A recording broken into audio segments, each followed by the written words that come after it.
Hello, നമുക്കിന്ന് ഉരുളക്കിഴങ്ങ് മെഴുക്കുവരട്ടി കണ്ടാലോ?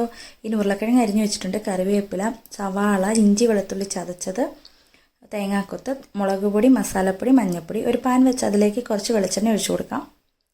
വെളിച്ചെണ്ണ ഒന്ന് ചൂടായി വരുമ്പോൾ അതിലേക്ക് കടുക് ഇട്ട് കൊടുക്കാം. കടുക് ഒന്ന് പൊട്ടി വരട്ടെ. ഇനി ഇതിലേക്ക് കുറച്ച് പെരിഞ്ചീരകം ഇട്ട് കൊടുക്കാം. സവാള ഇട്ട് കൊടുക്കാം.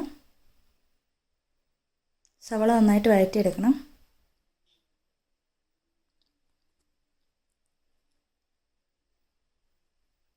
ഇതിലേക്ക് കുറച്ച് കറിവേപ്പില ഇട്ട് കൊടുക്കാം.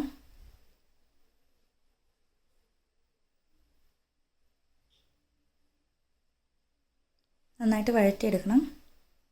തേങ്ങാക്കൊത്ത് ഇട്ട് കൊടുക്കാം. നന്നായിട്ട് വഴറ്റിയെടുക്കാം. ഒന്ന് ചെറുതായിട്ട് വഴറ്റിയെടുത്തിട്ട് ഇതിലേക്ക് ഇഞ്ചിയും വെളുത്തുള്ളിയും കൂടെ ചതച്ച് വെച്ചിരിക്കുന്ന ഇട്ട് കൊടുക്കാം.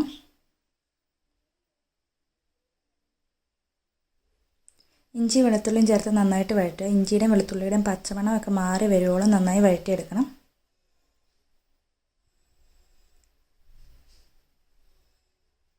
ഇനി ഇതിലേക്ക് എടുത്തു വെച്ചിരിക്കുന്ന പൊടികൾ നമുക്ക് ചേർത്ത് കൊടുക്കാം.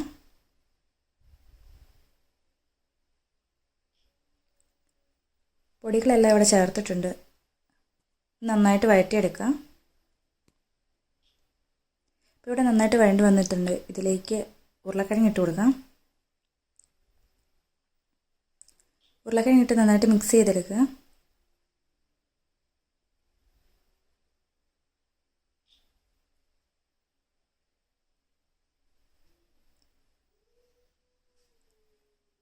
ഇതിലേക്ക് വെള്ളമൊന്നും ഒഴിക്കുന്നില്ല. ഇത് ആവിക്കിരുന്ന് തന്നെ ചെറിയ തീ വേവിച്ചെടുക്കുവാണ്.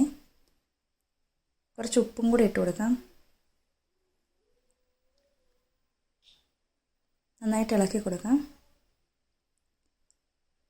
ഇനി ഇത് അടച്ചു വെച്ച് ചെറിയ തീയിൽ വേവിച്ചെടുക്കാം. ഇടയ്ക്കൊന്ന് തുറന്ന് ഇളക്കി കൊടുക്കണേ, ഇല്ലെങ്കിൽ ചിലപ്പോൾ അടിക്ക് പിടിക്കും.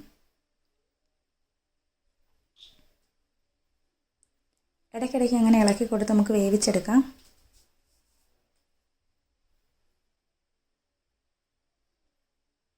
ഇപ്പോൾ ഉരുളക്കിഴങ്ങ് ഇവിടെ വെന്ത് വന്നിട്ടുണ്ട്.